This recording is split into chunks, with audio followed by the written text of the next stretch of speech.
Welcome back. You're watching CNN News 18 with me, Griha. Now we are getting some breaking news inputs, and this is to do with the scuffle over B.R. Ambedkar that happened outside the parliament.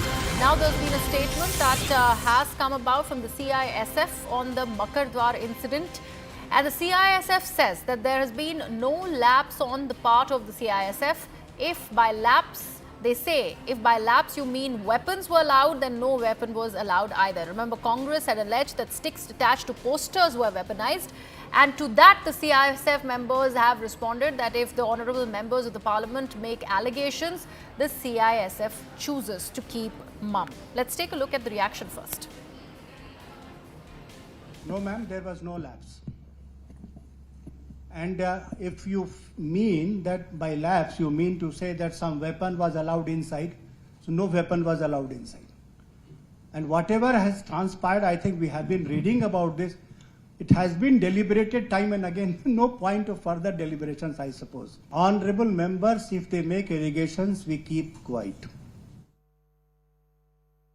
Let me take this across to my colleague Arunima, who's got us all these inputs. Arunima, is this entire proceeding going anywhere with this latest comment coming in from the CISF? Because they are washing their hands with their role. It ends there, and they are not really suggesting anything to the claims that have been made, as far as weapons being allowed or sticks being made into weapons.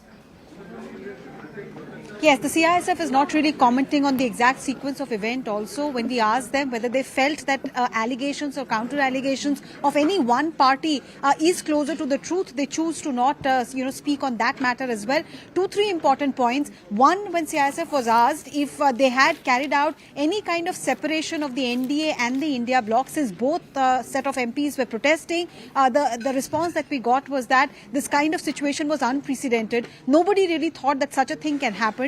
Members of parliament have their own privileges. They cannot be screened. So CISF was following the rule book. They were following the standard operating procedure. And under that, they could not have screened or stopped any member of parliament. So that question, whether there was any attempt made to separate the two blocks, the answer is no. Second, the allegation that was any one bloc allowed to carry any weapon. CISF categorically says that there was no lapse on our part. There was no weapon that was, taken inside. And as far as the allegations and the counter-allegations, Congress has blamed the BJP. BJP has gone ahead and filed an FIR blaming Rahul Gandhi for the injuries to the two members of parliament. When I asked specifically which version is closer to the truth, CISF says when allegations and counter-allegations are made, we choose to keep mum. So they are allowing the speaker, the parliamentary secretariat, and now the Delhi police to do all the talking. They choose to do their internal assessment but not go public with the report.